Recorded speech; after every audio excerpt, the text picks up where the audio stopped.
నమో వెంకటేశాయ. తిరుమల శ్రీవారి బ్రహ్మోత్సవాలలో 8వ రోజు జరిగే రథోత్సవం అత్యంత వైభవమైనది.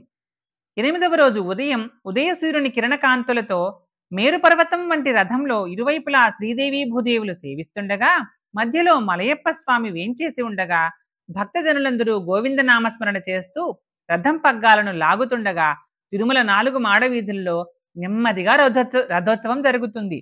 ఈ ఉత్సవం భక్తులు తేరు పగ్గాలను పట్టుకుని రథాన్ని లాగుతూ స్వయంగా పాల్గొనడం దీని ప్రత్యేకత.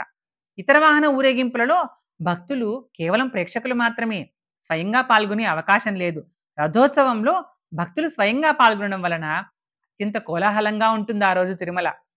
రథస్థం కేశవం దృష్ట్వా పునర్జన్మన విద్యతే.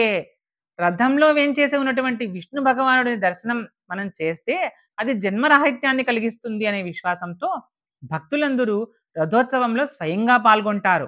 రథోత్సవ వైభవాన్ని తాళ్లపాక అన్నమాచార్యుల వారు, దేవదేవుడెక్కెనదే దివ్యరథము మా వంటి వారికెల్ల మనోరథము, మిన్ను నేలా నొక్కటైన మేటితేరు కన్నుల పండువైన శ్రీకాంతుని తేరు, కన్నుల పండుగలాయే గన్నవారికందరికి వెన్నుడేగి నిల్లదివో వీధులను, అది ఎక్కె దిరితేరు అసురులు చెదరగా త్రిదశులు చెలగగా, దేవదేవుడు కదలే బండి కండ్లు ఘనమైన మ్రోతతోడ వెదజల్లు కాంతులతో వీధుల వీధులను అని మనోహరంగా వర్ణించాడు.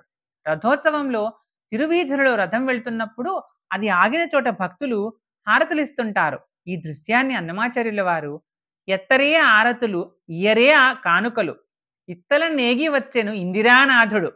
ఇందిరా అంటే లక్ష్మీదేవి, లక్ష్మీనాథుడు వచ్చాడు అని.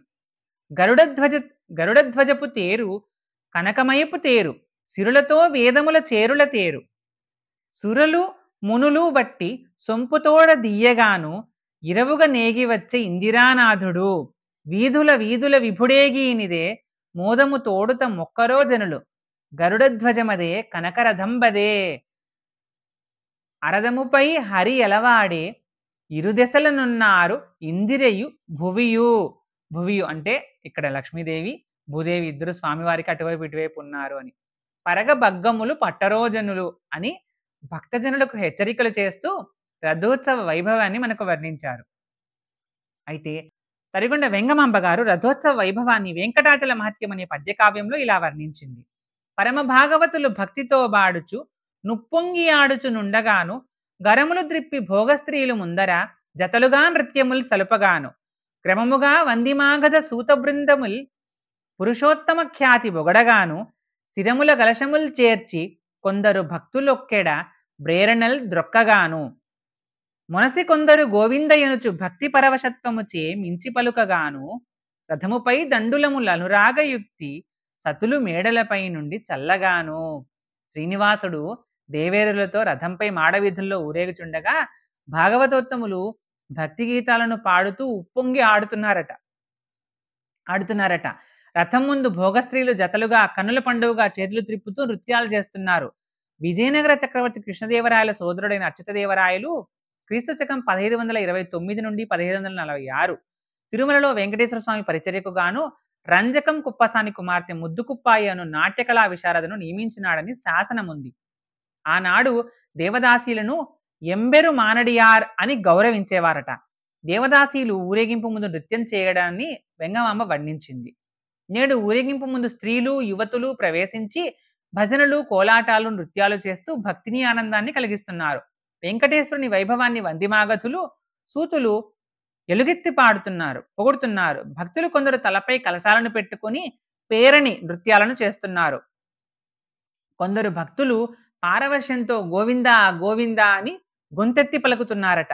కొందరు పేరంటాండ్రు మాడవీధుల్లో ఉన్న మేడలపై నుండి రథంపై బియ్యం చల్లుతున్నారు ప్రీతితో. నేడు భక్తులు రథంపై ఉప్పు మిరియాలు చల్లుతున్నారు. తిరుమల దేవాలయ గోడలపై రథోత్సవానికి సంబంధించిన శాసనాలు చాలా ఉన్నాయి. తాళ్లపాక పెద్ద తిరుమలాచార్యుల వారు తన పేర ఏర్పాటు చేసిన ఆణి బ్రహ్మోత్సవంలోనూ 3 రథాల్లో బ్రహ్మదేవుడు, విశ్వక్సేనుడు, వెంకటేశ్వరుడు పాల్గొంటుండేవారని, అతడు వేయించిన ధర్మశాసనము 17/3/1539 తారీఖుది దానివల్ల తెలుస్తోంది. ఎట్టూరు తిరుమల కుమార తాతాచార్యులు ఏర్పాటు చేసిన అల్పిసి బ్రహ్మోత్సవంలో 3 రథాల అలంకరణ కోసం ఒక రేఖై పొన్ను 2 పణాలు కట్టడి చేసినట్టు అతడు వేయించిన ధర్మశాసనము 25/9/1583 సంవత్సరానికి వల్ల తెలుస్తోంది. రథోత్సవం విశిష్టమైన తత్వజ్ఞానాన్ని బోధిస్తుంది. కఠోపనిషత్తు ఆత్మకు శరీరానికి ఉండే సంబంధాన్ని రథయాత్రతో పోల్చి ఇలా వివరించింది. ఆత్మానం రథినం విద్ధి శరీరం రథమేవతు బుద్ధితుం సారథిం విద్ధి మనః ప్రగ్రహమేవచ ఇంద్రియాణి హయానా హుర్విషయాం స్థేషు గోచరాన్. శరీరము రథము, బుద్ధి సారథి, మనస్సు కళ్ళెము, ఇంద్రియాలు గుర్రాలు. ఇంద్రియ విషయాలు అవి పరుగులు తీసే మార్గాలు. ఆత్మ అంతర్యామిగా ఉన్న భగవదంశ రథికుడు, అంటే రథాన్ని నడిపేవాడు.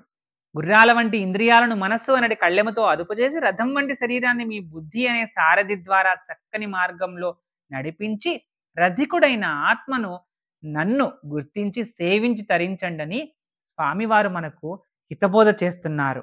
ఓం నమో వెంకటేశాయ.